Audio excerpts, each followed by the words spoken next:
The camera industry entered 2025 carrying a quiet tension. A pressure born from rapid innovation cycles, escalating creator expectations, and the erosion of long-standing market loyalties. And no company felt this weight more than Canon, as competitors like Sony, Nikon, and Panasonic aggressively recalibrated what photographers and hybrid filmmakers expect from enthusiast and professional, full-frame mirrorless bodies, pushing Canon users into a frustrating dichotomy where choices were binary and costly,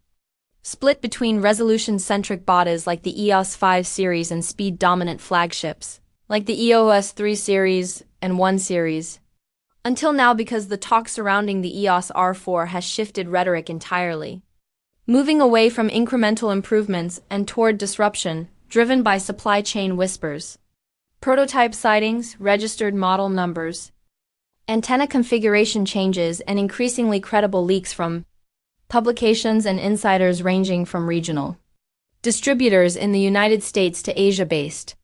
manufacturing contacts who hint that Canon is done forcing creators into artificial trade-offs and is instead preparing a convergence device built for a new era where aerial content, wildlife stop-motion frame bursts, spatial interview content, long-duration event work, sports analytics capture,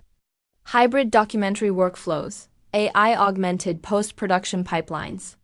and high-resolution long-form storytelling will coexist in a single airframe of a body without the unreasonable financial and workflow penalties that have characterized the high end of this market. Because historically Canon never entertained a true middle ground in the flagship conversation and certainly never embraced the number 4 for a camera line until now, signaling a deliberate pivot to challenge the dominant 60-megapixel class made popular by Sony's Sony Bian's XR lineage and Nikon's X-speed processing philosophy. Starting with the rumored heart of the R4, a 60-megapixel stacked backside illuminated CMO sensor that fundamentally redefines Canon's imaging architecture by pairing high pixel density with unprecedented readout speed. Rumored to hit 20 to 30 FPS burst modes with full autofocus and auto-exposure tracking, a spec class usually associated with cinema hybrid flagships like Sony's Sony A1, yet attempted at a far more attainable ecosystem tier, historically priced closer to the EOS R5 and R6 line, but rid with the authority and processing vocabulary of a camera built to capture something like a bald eagle scooping a fish at sunrise or an athlete from the NFL's most intense motion tracking demands, all while retaining enough resolution to allow 200% digital crop for commercial printing, editorial vertical capture, IMAX scale grading, or rapid TikTok short reframing without sacrificing usable pixel integrity. Because Canon is rumored to pair this sensor with its next-gen processor, often described in leaks as the DIG Accelerator X2, a silicon handling approach optimized not just for image crunching but thermal budgeting as well. Stepping away from previous heat-sensitive choke points in 8K RAW capture which notoriously plagued Canon's R5 users in humid or high-sustained production environments. And this change likely exists because Canon sees video mode not as a secondary feature but the commercial battlefield now fought in the United States, where devices are judged first by cinematic and slow-motion competence, supporting rumors that the R4 will include 8K, 6OP internal RAW recording and 4K, 12OP oversampled HQ slow-motion modes stabilized by Canon's improved IBS 3.5 axis mechanical shift system and a new AI inference stabilization engine that may combine gyro, sensor vector analysis, and horizon adaptive subject smoothing, providing gimbal-like handheld footage without resorting to oversized external stabilization rigs or ND stacking plates. And the reason this matters is because hybrid filmmakers are tired of choosing between cinema cameras like Canon's own Canon R5C or Sony's Sony A7RV just to get reliable motion capture, because Canon wants R4 users to run event day interviews, wedding ceremonies, jungle expeditions, wildlife edge case autofocus tests, night sports stadium deliveries, overheating torture trials, and slow-motion 8K vlog capture without camera timeouts or thermal throttling damage. Which is also why leaks suggest a magnesium alloy body slightly larger than the R5 and smaller than the R3. Not for aesthetic excess but passive cooling surface area. Airflow tunnel geometry, heat pipe routing, antenna isolation, and a possible internal blade fin. Exhaust backplane that may restrict hot zone conduction and allow longer sustained video recording in humid climates. Since competing devices like Sony's A7RV run megapixel classes without stacked readout speeds and sports flagships like Sony's A9 III run stacked readouts without 60 megapixel resolution, positioning the R4 uniquely between both segments. And it doesn't end at imaging because connectivity expectations have shifted too, which is why rumors strongly point to the R4 being the first Canon box to offer triple-band Wi-Fi 7 connectivity and Bluetooth 6.1 for faster wireless transfer pipelines,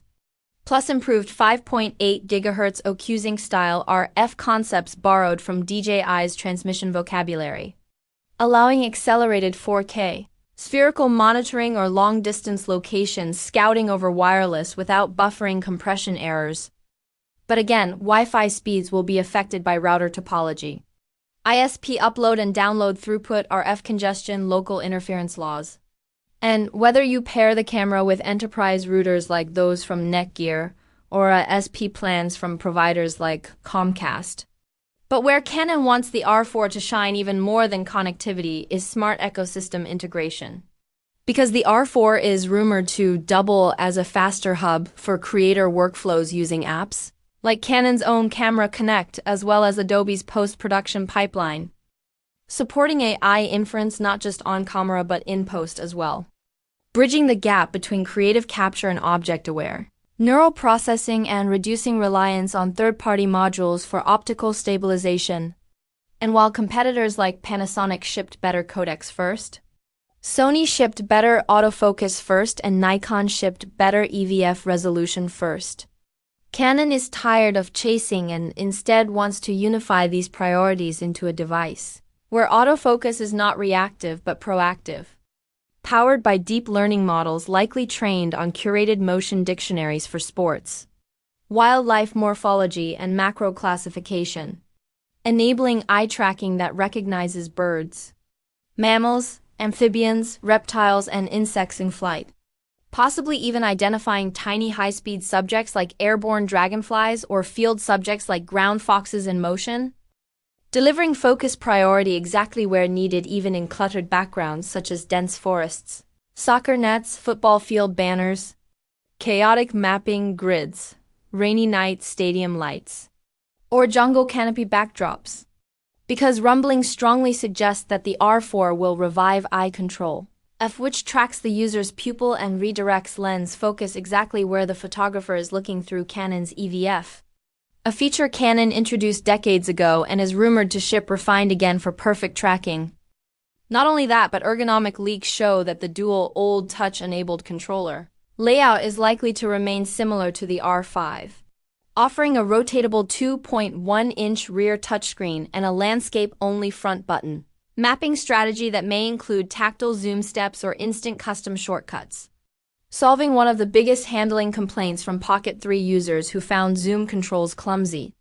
but now refined for enthusiasts who care about cinematic handheld motion without carrying accessories. Because Canon is reportedly targeting a base price similar to Panasonic's GH6 and DJI's Last Action lineup,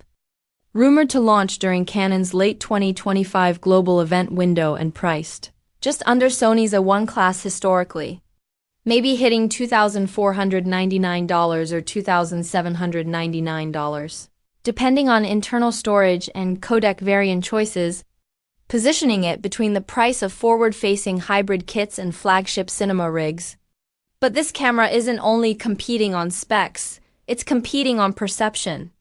Because Canon users have been living in a world where Sony and Nikon offered disruptive readout speed or sensor resolution first and Canon delivered last.